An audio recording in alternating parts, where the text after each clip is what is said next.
Começa agora o programa Hora e a Vez da Pequena Empresa. Hoje temos muitas atrações e informações. Confira o advogado Marcos Tavares Leite comentando sobre como as empresas devem proceder em relação à Lei Geral de Proteção de Dados. O professor Joelson Sampaio falando sobre como a dívida tem forte impacto na vida financeira das pessoas. O economista Roberto Luiz Troster fazendo uma importante análise econômica, além de dicas e curiosidades. E nesta semana o presidente do Simp, Joseph Cury, recebe o senador Major Olímpio, que falou sobre os desafios da próxima gestão e as perspectivas políticas para o ano de 2019. Fique conosco.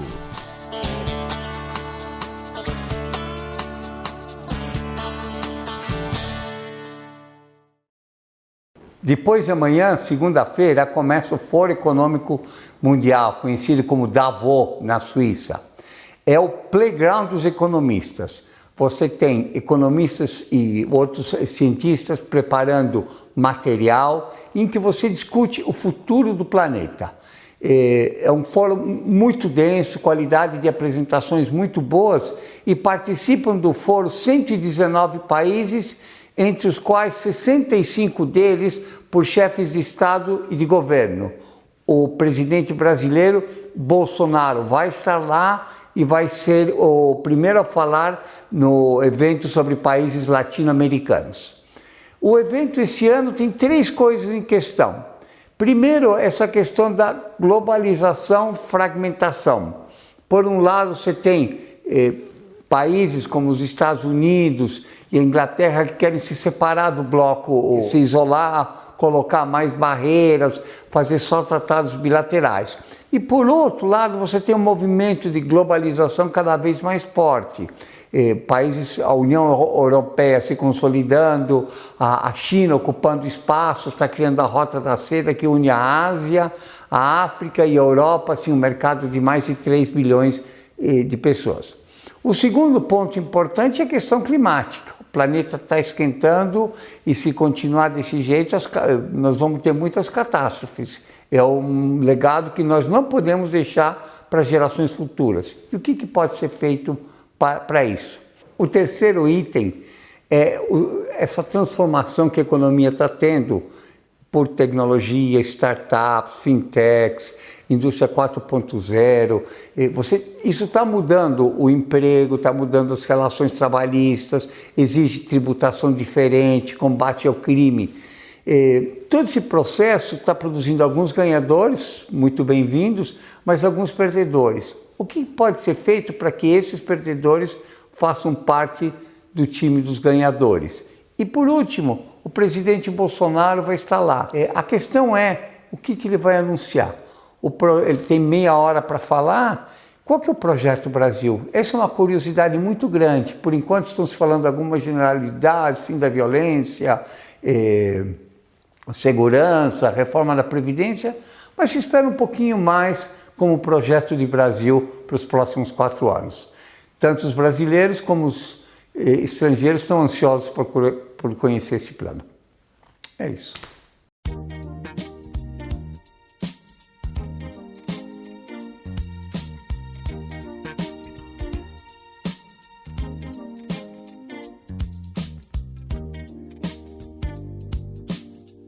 Dia 25 de janeiro, a cidade de São Paulo faz aniversário. Nesta data, no ano de 1554, os padres Manuel da Nóbrega e José de Anchieta fundaram o colégio que seria o centro de educação e formação dos indígenas para se adequarem ao modo de vida dos jesuítas.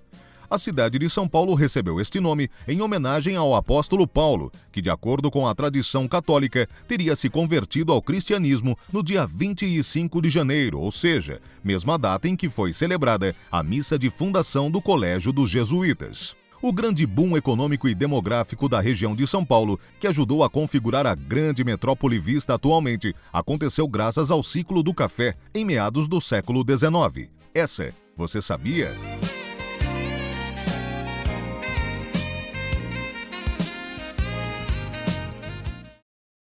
Todas as empresas devem estar atentas à Lei Geral de Proteção de Dados, uma lei sancionada desse ano de 2018, que entrará realmente em vigor a partir do início de 2020, mas que todos devem estar atentos desde já.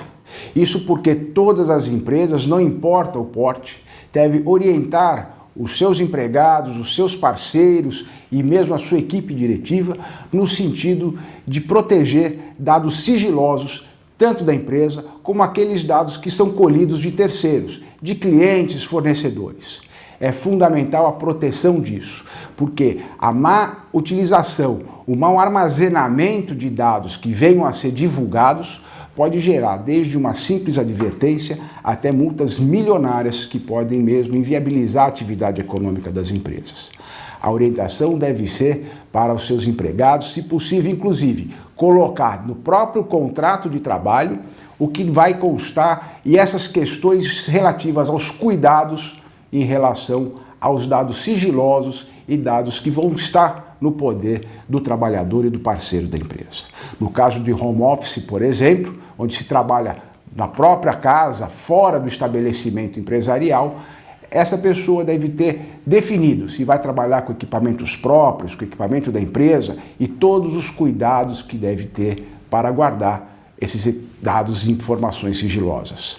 Ainda assim, mesmo na questão de troca de e-mails, se a empresa pretende monitorar e-mails, mensagens e informações trocadas entre seus trabalhadores, entre seus empregados, eles deverão ter ciência desse monitoramento, pois para a utilização de um determinado e-mail em relação a uma eventual justa causa praticada pelo empregado, esta prova só poderá ser utilizada se ele tiver ciência de que havia um monitoramento sobre mensagens e dados trocados e recolhidos. Portanto, no ano de 2019, apesar da lei, como colocamos, entrar em vigor apenas no início de 2020, as empresas deverão estar se preparando em questões internas, de treinamento, de orientação e mesmo nos seus contratos, para que, na vigência da lei, evitem multas e outras punições que possam advir, resguardando seus empregados, a própria empresa e mesmo seu cliente quanto à divulgação de dados que devem ser protegidos.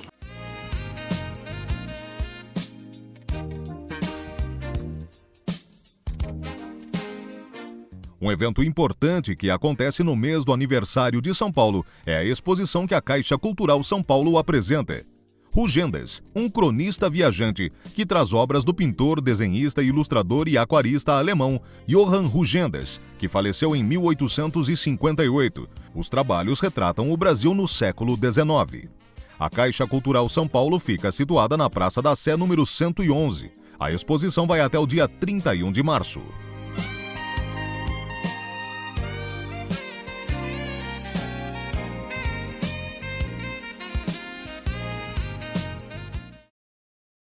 Olá, vamos falar sobre dívida. Dívida é um dos principais problemas, é uma das grandes dificuldades de muitos brasileiros de lidar no dia a dia. Por quê? Porque os bancos no Brasil têm um histórico de cobrarem taxas de juros muito altas.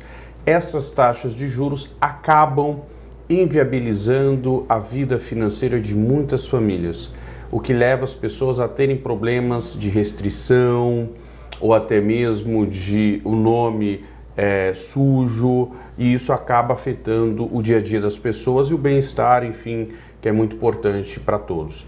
Qual é a dica, qual é a saída, qual que é o caminho? Dívida, ela requer muito cuidado em termos de taxa de juros, em termos de prazo, em termos de negociação. Sempre procure um gerente, vá ao seu banco, converse, tente negociar a dívida. Muitas pessoas desconhecem esse caminho. E o que elas fazem? Elas acabam fazendo muitas dívidas com taxas muito altas, quando elas podem ir ao banco e negociar com seu gerente uma única dívida, uma taxa mais acessível.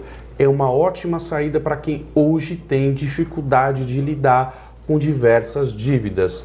Qual é o problema de você sempre ter uma dívida nova? Chega uma hora que você não consegue pagar, chega uma hora que a receita ela fica insuficiente, ela não consegue cobrir aquele gasto por conta do montante da bolha que vira, que é uma bola de neve por conta do endividamento. Então, nesse caso, a saída é ter um cuidado, sempre olhar, verificar se aquela dívida é uma dívida para uma necessidade ou para um gasto supérfluo. Se é um gasto supérfluo, para que fazer dívida? A gente nunca recomenda dívida para gasto supérfluo e, se for uma necessidade, negociar com o banco. Porque o banco ele tem diferentes taxas de juros. E vale lembrar também, pessoal, que você pode negociar com mais de um banco sua dívida. Ou seja, mesmo entre os bancos, a mesma dívida tem taxas diferentes. Muitas pessoas não sabem disso e acabam levando e tendo problemas com as dívidas, porque elas acabam sobrepondo, fazendo várias dívidas, chega uma hora que não conseguem mais pagar. Então, a pesquisa nesse momento, ela é muito importante e essencial, porque a dívida pode ser, sim, bem utilizada e ajudar no seu planejamento e também na realização dos seus sonhos e dos seus projetos.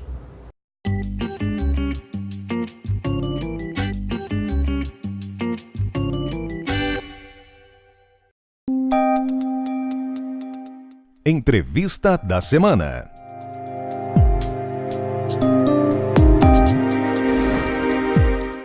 Nosso convidado de hoje é o senador Major Olímpio, presidente do PSL São Paulo e senador eleito por São Paulo. É um prazer tê-lo conosco. Curi, para mim é um motivo de grande satisfação ter a oportunidade de estar aqui participando desse programa que é uma referência para todo o país hoje. Fruto do esforço, do trabalho. Vocês aqui falam só no estado de São Paulo por quase 300 mil pequenas empresas industriais, né? Então isso é um motivo de grande satisfação e também de responsabilidade. Uma forma de eu ter uma oportunidade de agradecer à população. O prazer é nosso em tê-lo conosco. Senador, as eleições passaram, claro que toda eleição deixa traumas, etc., mas, como eu tenho certeza, a maturidade das pessoas supera isso. O senador é o representante do governo estadual. Como está a sua relação, ou estará a sua relação, no presente ou no futuro, com o governo?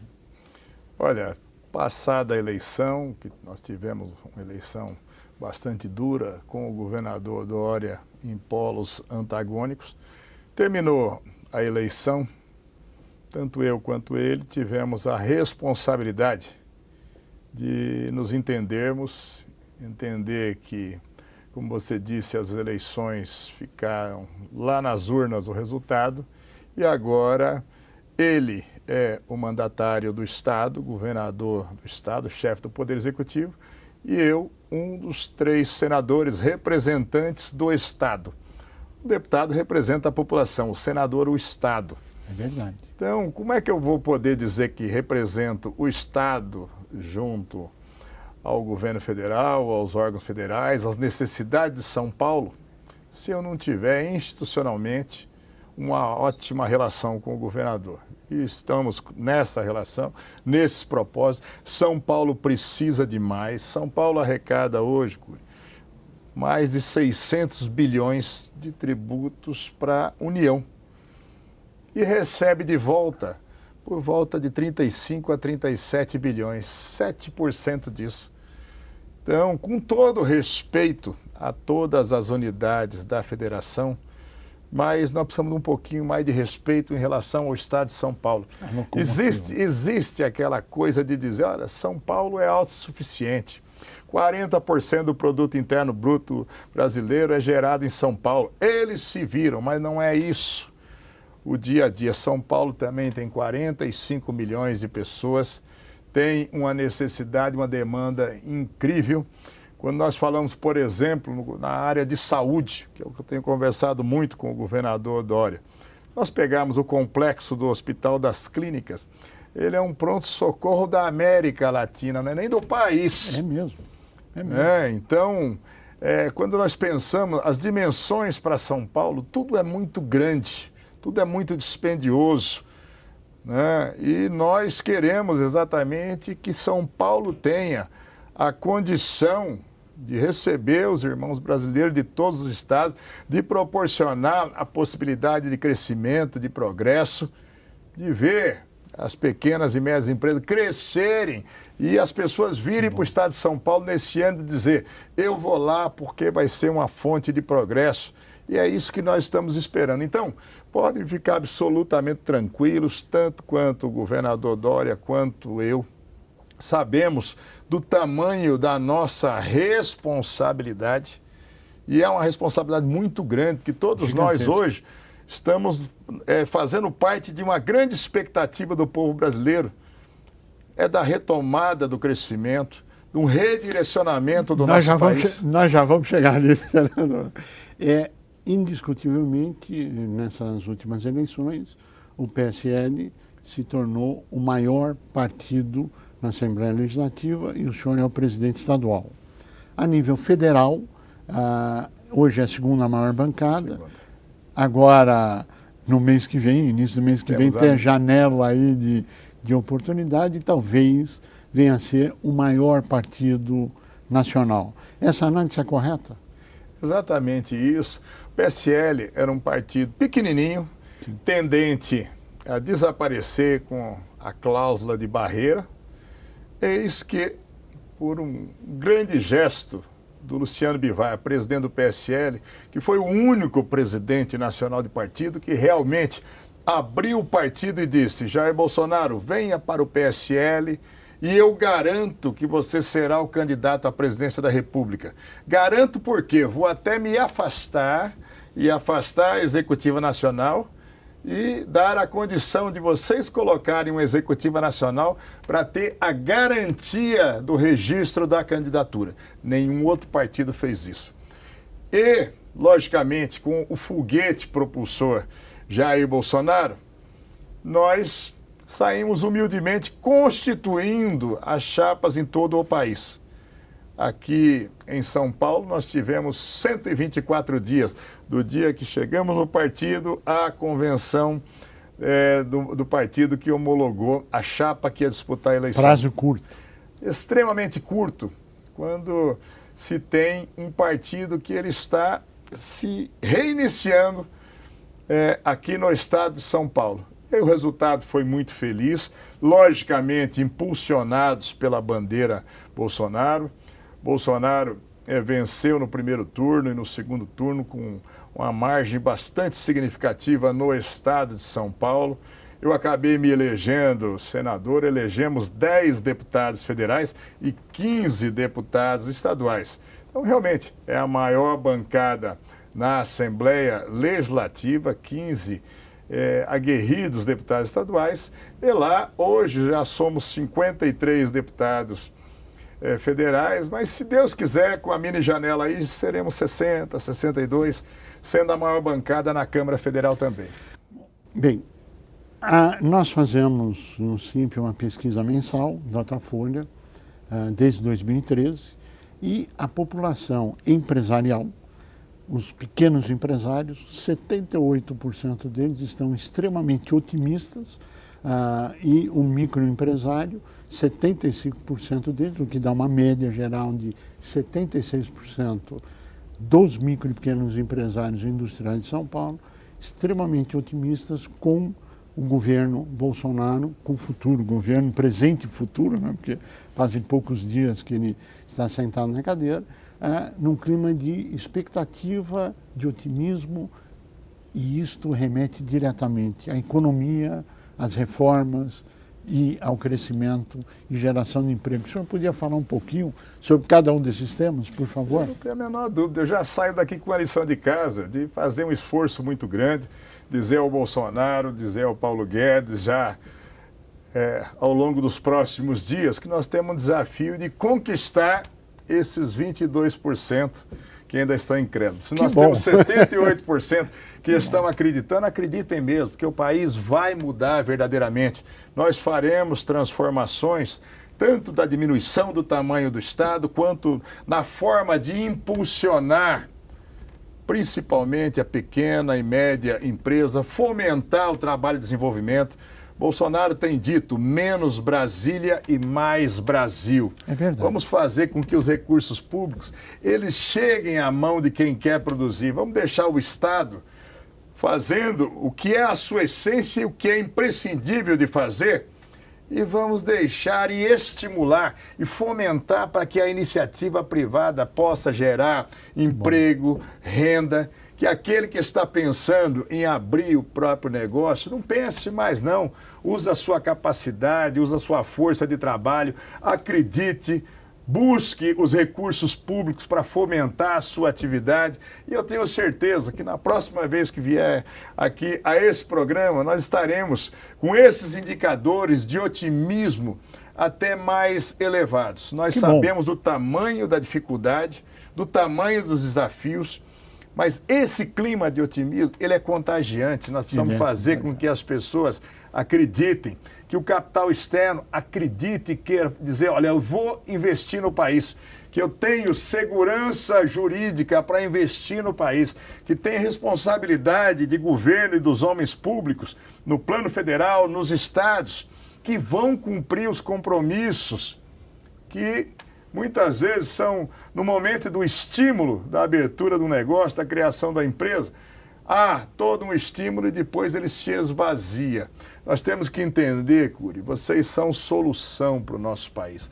Cada emprego gerado, cada atividade que está produzindo hoje, é uma certeza absoluta que isso vai gerar mais emprego, mais renda, mais progresso, e esse otimismo, ele vai se manifestar tornando os sonhos coisas concretas. Que bom. E é isso que o povo brasileiro está querendo, ter essa expectativa.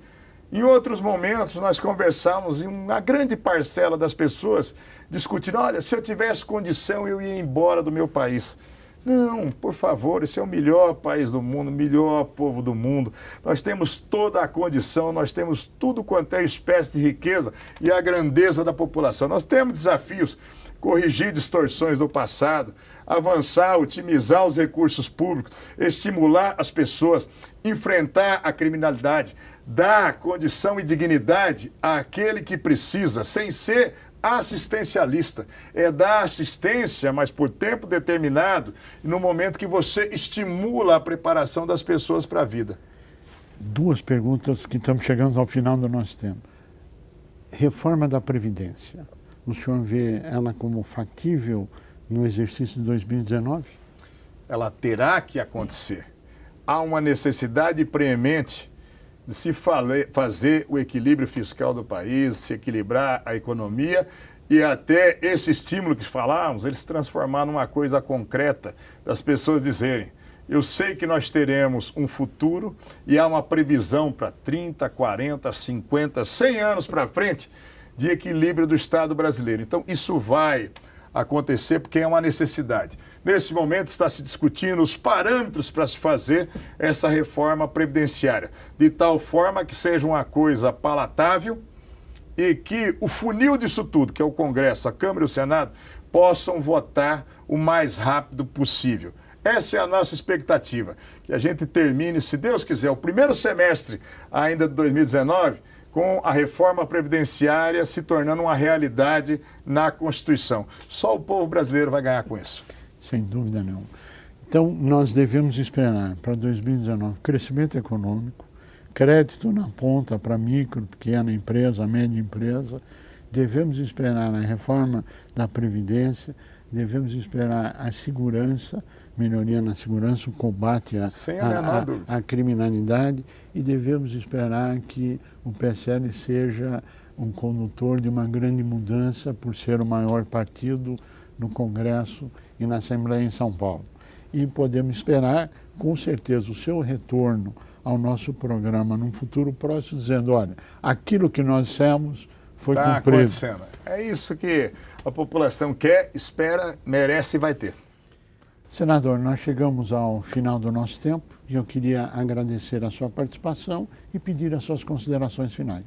Olha, só posso ser agradecimento por esse espaço e dizer a todo o povo brasileiro, acredite mesmo no seu país. Vai mudar porque a população merece realmente que mude. Muito obrigado. Senador, queremos agradecer muito a sua participação, desejar pleno êxito não só ao senhor, mas a todo o governo, a todo mundo que se elegeu, que tenham esta maturidade de buscar consenso, entendimento e a responsabilidade de um Brasil melhor para todos nós. O seu sucesso é o sucesso do Brasil, o sucesso do governo é o sucesso do Brasil. Parabéns, parabéns pela maturidade, pela eleição, desejamos pleno êxito. A você que esteve conosco, o nosso mais profundo agradecimento, com a certeza que estaremos juntos na semana que vem. Até lá!